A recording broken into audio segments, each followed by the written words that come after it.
If you enjoy stories about unfaithful husbands, this channel is for you. Leave a like and support us by subscribing to the channel. The fluorescent lights hummed above my hospital bed, a constant reminder that I was trapped, 28 weeks pregnant, and my body had turned into a ticking time bomb. Severe preeclampsia, the doctor said. My blood pressure was through the roof, 180/110 at the last check. They monitored me every hour, watching for signs that my organs might start shutting down. I stared at the fetal monitor, watching our baby's heartbeat dance across the screen. Our daughter, the one thing keeping me fighting through the blinding headaches and the swelling that made my hands look like blown-up gloves. Jake had left an hour ago. "Just going home to shower and grab some sleep," he'd said, kissing my forehead. "I'll be back in the morning, babe." I'd nodded, too exhausted to argue, too sick to notice the way his eyes wouldn't quite meet mine. My phone buzzed on the bedside table. A text from an unknown number. "You deserve to know. Check his Instagram messages." My stomach dropped. With shaking hands, I opened Instagram on my phone. Jake never logged out. He trusted me completely. The irony would be almost funny if my heart wasn't pounding so hard I could hear it in my ears. The messages loaded. "Missing you already," he'd sent, 15 minutes ago. To someone named Melissa. "Can't wait to see you tonight. Her blood pressure's stable, so I'm finally free." I scrolled up. Weeks of messages. Months, maybe. Photos I couldn't bring myself to open. Plans made around my hospital schedule. The monitor started beeping frantically. A nurse rushed in. "Your blood pressure just spiked. Are you okay? What happened?" I couldn't answer. My vision blurred at the edges as the room started to spin. The nurse had given me something to calm down. My blood pressure had spiked to dangerous levels, 200/115. They'd called it a hypertensive crisis. I could have seized. I could have stroked out. Our baby could have died. All because I discovered my husband was cheating on me while I fought to stay alive. By morning, I'd made a decision. The medication had cleared my head enough to think strategically. When Jake walked through the door holding coffee and a sad hospital muffin, I was ready. "Hey, babe. How are you feeling?" He looked tired, probably from his night with Melissa. "Show me your phone." His face went pale. "What?" "Your phone, Jake. Show me." "Why would you—" "Someone sent me a message yesterday. About Instagram. So either you show me right now or I call my lawyer from this hospital bed." He stood frozen, coffee cup trembling in his hand. The silence stretched between us like a chasm. "It's not what you think," he finally whispered. I laughed, a sharp, bitter sound that surprised us both. "You don't even know what I think. Show me the phone." He didn't move. "Fine." I reached for my cell. "I'll call my brother. He's a family attorney. I'm sure he'd love to handle this." "Wait." Jake set down the coffee. His hands shook as he pulled out his phone. "Let me explain first." "No. Phone. Now." He unlocked it and handed it over. I opened Instagram, already knowing what I'd find. But seeing it in daylight, with him standing there watching me, made it infinitely worse. Melissa wasn't just some random woman. She was his co-worker, the one he'd mentioned casually dozens of times, the one I'd never thought to worry about. "How long?" My voice sounded strange, flat, emotionless. 3 months. 3 months. I'd been sick for 4. "Get out." Jake's eyes widened. "You don't mean that. You're upset, and you have every right to be, but we need to talk about this. Get out." Each word took effort. My head was pounding again, the familiar pressure building behind my eyes that signaled my blood pressure was climbing. Before I have another crisis and they have to deliver our baby at 28 weeks. That got through to him. Or maybe it was just convenient, an excuse to leave without fighting harder. "I'll come back later, when you've calmed down." He moved toward the door, then hesitated. "I do love you. I know you don't believe that right now, but you loved me so much you fucked your co-worker while I was hospitalized and dying." My voice cracked. "Get out before I start screaming and security removes you." He left. The moment the door closed, I let myself break. Silent tears, because crying too hard would spike my blood pressure again. The machine beeped its warning, and I forced myself to breathe slowly, deeply, the way they'd taught me. My nurse, Patricia, came in minutes later. She took one look at my face and knew. "He's gone," I managed to say. "Good." She adjusted my IV with practiced efficiency. Men like that don't deserve to be here. Over the next week, Jake came back 3 times.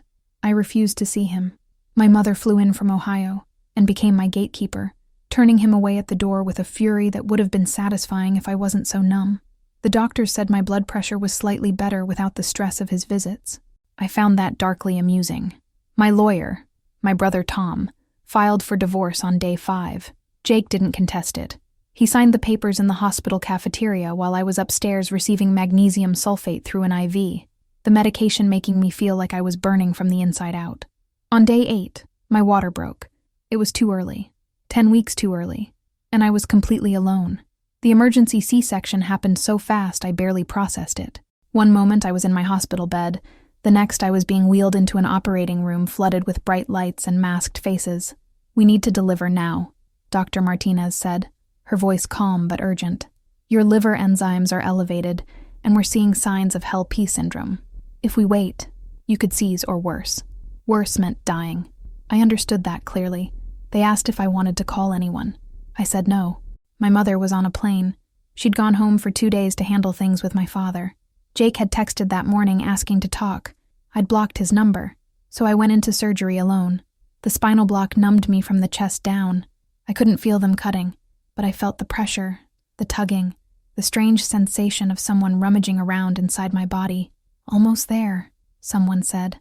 Then I heard it, a tiny, weak cry.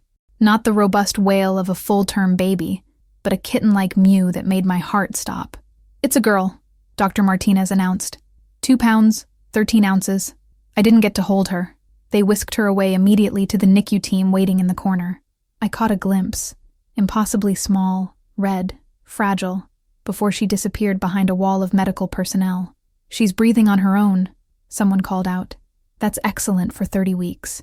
30 weeks. 10 weeks early because my husband's betrayal had literally poisoned my body. They stitched me up while I stared at the ceiling, processing the fact that I was a mother now, that somewhere in this hospital, my daughter was fighting to survive in an incubator, that Jake didn't even know she'd been born. Recovery was brutal. The magnesium sulfate continued for 24 hours post-delivery, making me feel weak and nauseous. My blood pressure remained dangerously high. They wouldn't let me see my daughter for 6 hours. I was too unstable to be moved. When they finally wheeled me into the NICU, I saw her for the first time through the plastic walls of her isolette. She was perfect. Tiny, but perfect, with dark hair and delicate features. "What's her name?" the NICU nurse asked gently. I hadn't even thought about it. Jake and I had planned to decide together. "Emma," I said. "My grandmother's name. Her name is Emma." Emma spent 63 days in the NICU. 63 days of breathing monitors, feeding tubes, and terrifying alarms that sent nurses rushing to her isolette. 63 days of me, living between hospital rooms, recovering from my own near-death experience while watching my daughter fight for her life. Jake came to see her exactly twice. The first time, I was in her room doing kangaroo care, skin-to-skin contact that helped preemies regulate their body temperature. He walked in without knocking, and I saw something flicker across his face. Guilt, maybe, or just discomfort at seeing what his choices had cost us. "She's beautiful," he said quietly. "You need to leave. I have rights. You signed them away." Tom had been thorough. In exchange for a quick divorce and minimal child support, Jake had agreed to supervised visitation only. "You get nothing until she's out of the NICU. Those were the terms you accepted." He left without arguing. The second visit, he brought Melissa. I was washing bottles in the NICU family room when I saw them through the window. Jake holding Melissa's hand as they approached Emma's isolette. My Emma, fighting for every breath, and he brought her. Patricia intercepted them. I don't know what she said, but they left quickly. I found out later she'd reminded them that only parents were allowed in the NICU, and Jake had already used his 1 weekly visit. I spent those 63 days in a strange limbo. My body healed slowly. The incision, the blood pressure, the trauma my organs had endured. But watching Emma struggle to breathe, to eat, to gain even an ounce, kept me from feeling any relief. Every day brought new terrors, apnea alarms, bradycardia episodes, infections that could kill someone so small. The nurses became my family, celebrating every milestone with me. The first time Emma breathed without assistance for a full hour, the day she hit 3 pounds, the moment she could regulate her own temperature. Jake's absence was glaring. Other babies had both parents visiting daily. Emma had only me. Emma came home from the NICU on a Tuesday in December. 63 days after she was born, I finally carried my daughter through the front door of our small rental house, the one I'd moved into after selling the home Jake and I had shared. She weighed 5 pounds, 2 ounces. Still tiny, still fragile, but breathing on her own. The nurses had taught me how to watch for apnea episodes, how to position her to prevent SIDS, how to manage her feeding schedule. Every 2 hours, around the clock. I was terrified. The first night alone with her, I didn't sleep at all. I sat beside her bassinet, watching her chest rise and fall, convinced that the moment I closed my eyes, she'd stop breathing. The NICU alarm still echoed in my head, phantom beeps that made my heart race even in the silence. Jake came by once that first week. Court-mandated visit, supervised by my mother. He held Emma for exactly 20 minutes, took 3 photos for social media, and left. I saw the post later. So grateful for my beautiful daughter. Being a dad is the greatest blessing. The comments poured in, friends congratulating him, family members saying how proud they were. Nobody mentioned that he'd visited her twice in 63 days. Nobody knew he'd abandoned us. The divorce finalized in January, quick and clean, just like Tom had promised. Jake signed everything without argument, minimal child support, supervised visitation, no claim to the house I'd already sold. He wanted out fast, and I let him go. I found out why in February. A mutual friend, someone who didn't know about the divorce yet, sent me a link. Did you see Jake's engaged? I thought you guys just had a baby? The Facebook announcement showed Jake and Melissa on a beach at sunset, her hand extended to show off a ring. The caption, she said yes, can't wait to spend forever with my best friend. Best friend. He'd been cheating with his best friend while I nearly died. I stared at that photo for a long time. At his smile, genuine and uncomplicated. At Melissa's joy. At the life he'd built in the ruins of ours. Emma started crying, needing her 2 a.m. feeding. I put my phone away and picked up my daughter, but something cold had taken root in my chest. Something patient and dark. Spring came, and with it, a fragile routine. Emma gained weight steadily, 8 pounds by 3 months, 10 by 5. The pediatrician said she was catching up beautifully, that you'd never know she'd been premature. I clung to those words during the hard nights, the ones where exhaustion made everything feel impossible. I'd returned to work part-time, remote customer service that let me stay home with Emma. Money was tight, but we managed. My mother helped when she could, flying in for long weekends. My friends brought casseroles and offered to babysit. Jake's supervised visits happened every other Saturday. 2 hours at a community center, a social worker taking notes. He'd play with Emma awkwardly, clearly uncomfortable, checking his phone when he thought no one was looking. He never asked about her development, her health, whether she still had breathing issues from her premature birth. He was fulfilling an obligation, nothing more. I tried not to think about him, tried to focus on Emma, on rebuilding my life, on healing from everything that had happened. My therapist said I was making progress. The nightmares about the hospital had mostly stopped. My blood pressure stayed normal, but I couldn't stop looking at his social media. I knew I shouldn't. It was self-destructive, my therapist said, but I couldn't help it. I watched his life unfold in carefully curated posts. Jake and Melissa at restaurants I'd wanted to try. Jake and Melissa on weekend trips. Jake and Melissa moving into a new house, the kind of house we'd once talked about buying. Then, in June, the post that made my hands shake. We have news. Baby Harper coming February 2025. We're over the moon. The photo showed Melissa holding a positive pregnancy test, Jake's arms around her waist, both of them beaming. The comments exploded with congratulations. His mother posted 3 heart emojis. His sister wrote, "Best parents already. Best parents." He barely visited the daughter he already had, the one who'd spent 2 months fighting for her life, the one whose first steps he'd miss because he couldn't be bothered to show up consistently. And now he got to start fresh. New wife, new baby, new family. As if Emma and I had never existed. I closed the app and looked at my daughter, sleeping peacefully in her swing. The cold thing in my chest grew roots. Emma was 2 years old when I started planning. Not consciously at first. Just idle thoughts while watching Jake pick her up for his supervised visits. He'd eventually earned back partial custody, 2 weekends a month. Melissa always waited in the car. I'd rebuilt my life by then. New job, small house, therapy twice a week to process the trauma. My blood pressure had normalized. The nightmares about the hospital had faded to occasional bad dreams. But the rage, that never quite disappeared. It just went underground, patient and waiting. The opportunity came unexpectedly. I ran into Melissa at Target. She was visibly pregnant now, maybe 6 months along, examining baby clothes in the infant section. I recognized her immediately from the Facebook photos Jake still occasionally posted. She didn't know me. We'd never been formally introduced. I could have walked away. Should have. Probably. Instead, I approached. Sorry. Couldn't help noticing. When are you due? She looked up, friendly and open. April 15th. It's a girl. Congratulations. My daughter just turned 2. I gestured vaguely toward Emma, who was investigating board books nearby. The baby stage goes so fast. I'm terrified, Melissa admitted with a nervous laugh. I have no idea what I'm doing. Nobody does the first time. I smiled warmly, channeling every ounce of false sincerity I possessed. I'm Sarah, by the way. Melissa. She extended her hand. Nice to meet you. Over the next 20 minutes, we chatted about pregnancy, childbirth, baby essentials. She mentioned Jake once. My husband is convinced we need every gadget ever invented, and I gave no indication I knew exactly who her husband was. Would you want to grab coffee sometime? Melissa asked as we headed toward checkout. I don't have many mom friends yet, and you seem really knowledgeable. The universe was handing me an opportunity wrapped in innocent small talk and pregnancy hormones. I'd love that, I said. Here, let me give you my number. We exchanged phones. She texted me immediately. So nice meeting you, Melissa.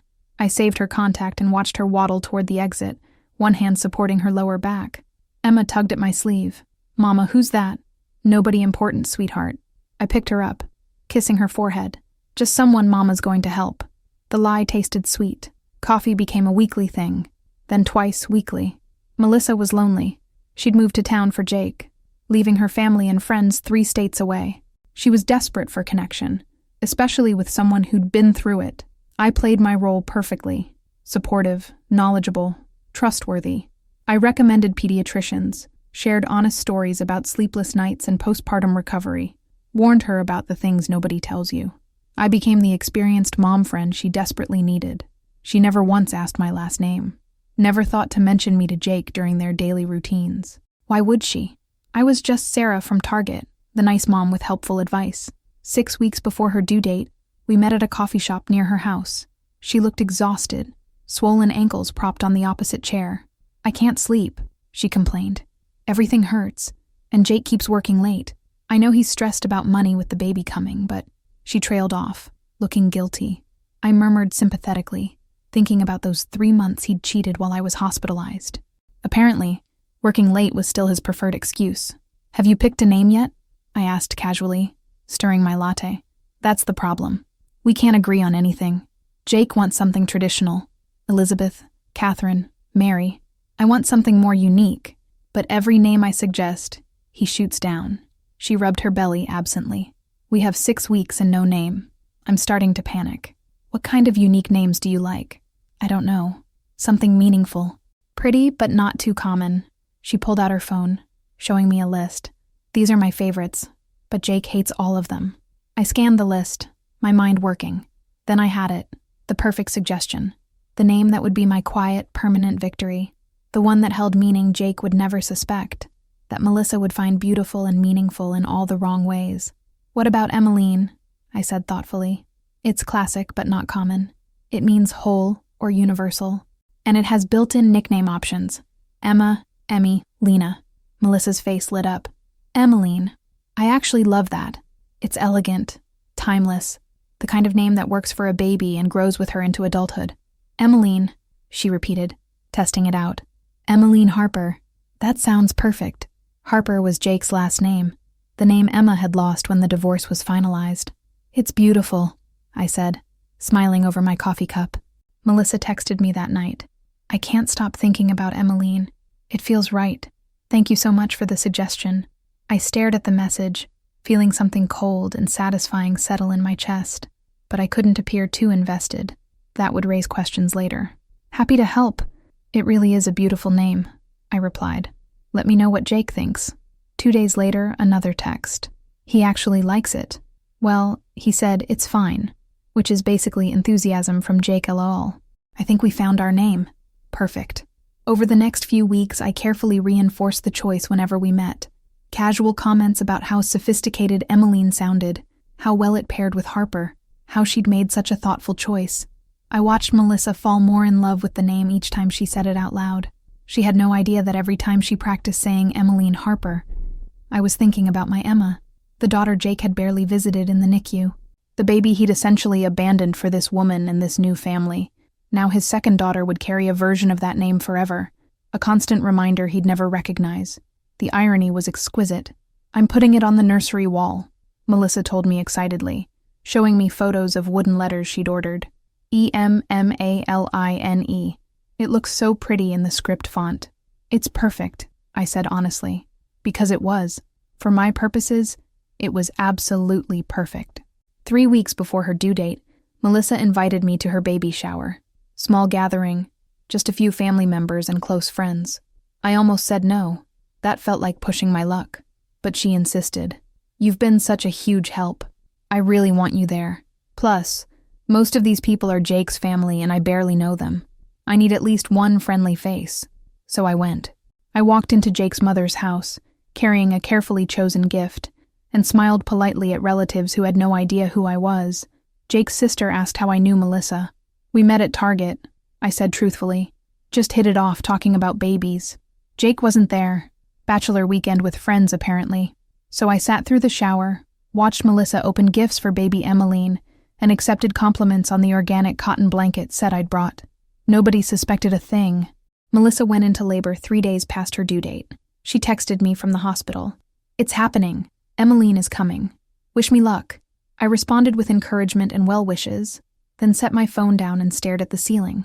Somewhere across town, Jake was probably in a delivery room, being the supportive husband he'd never been for me, holding Melissa's hand through contractions, telling her she was doing great, being present for his second daughter's birth, the daughter whose name I'd chosen.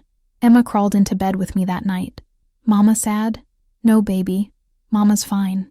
I pulled her close, breathing in the scent of her strawberry shampoo. She was healthy now, thriving even. The tiny preemie who'd fought for every breath had grown into a bright, energetic 2-year-old. The next morning, the Facebook announcement appeared. Emmeline Rose Harper arrived at 6:47 a.m. 7 lbs 4 Oz 20 inches. Mommy and baby are doing great. We're so in love. The photo showed Melissa in a hospital bed, looking tired but radiant, holding a pink-wrapped bundle. Jake stood beside her, his hand on her shoulder, beaming with pride. Nothing like the haunted, guilty expression he'd worn the 2 times he'd visited Emma in the NICU. Melissa texted me later. She's here. She's perfect. And I love her name so much. Thank you again for suggesting it. Every time I say Emmeline, it just feels right. Congratulations. She's beautiful, I replied. You did amazing. 3 days later, Melissa sent photos from home. Emmeline in a pristine white bassinet sleeping peacefully. Emmeline in a coming-home outfit that probably cost more than my entire maternity wardrobe had. Jake holding her, his face soft with uncomplicated joy. I studied that last photo for a long time. He looked like a completely different person from the man who'd cheated while I fought for my life. The man who'd brought his mistress to see our premature daughter in the NICU. The man who'd started a new family before our divorce was even finalized. And now his new daughter, his do-over daughter, the one born healthy at full term to a wife he hadn't betrayed, carried a name that connected her forever to the daughter he'd abandoned. He just didn't know it yet. Maybe he never would. That uncertainty made it even sweeter. I maintained the friendship with Melissa for 3 more months. Long enough that my sudden disappearance wouldn't seem suspicious. Long enough to watch her post dozens of photos of baby Emmeline, each caption gushing about the name she loved so much. Then I gradually pulled back, missed coffee dates due to work conflicts, responded to texts hours later instead of immediately. Let the friendship naturally fade the way many mom friendships do, not with drama, just with distance. Melissa sent a concerned message. Hey, haven't seen you in a while. Everything okay? Just crazy busy with work and Emma. You know how it is. Emmeline is beautiful. Congrats again on everything. She responded with understanding and well wishes. We weren't enemies. We simply weren't friends anymore. 6 months after Emmeline's birth, Jake picked up Emma for his weekend visit. Melissa was with him. First time she'd come to the door. She had Emmeline in a carrier, all chubby cheeks and dark hair like Emma had been. Sarah. Melissa's face registered genuine surprise and confusion. Then her eyes moved to Jake, who'd gone completely white. Wait, you two know each other? I watched realization dawn slowly. Watched her look at Emma, really look at her for the first time. Watched her piece together the timeline. The ages, the implications. You're, she started. Emma's mother, I finished calmly. Jake's ex-wife. The color drained from Melissa's face. The coffee dates, the baby advice, the name. Her voice dropped to a whisper. Oh my God, the name. Jake still hadn't spoken. He stood frozen, holding Emma's overnight bag. Emmeline, Melissa said numbly. You suggested Emmeline because my daughter's name is Emma. I kept my voice even, almost gentle.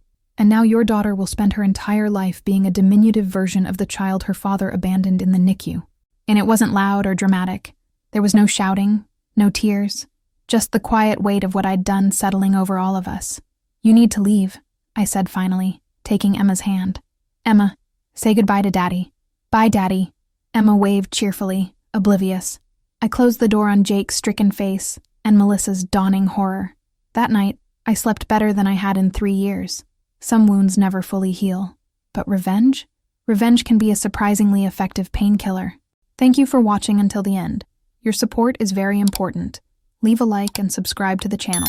See you in the next video.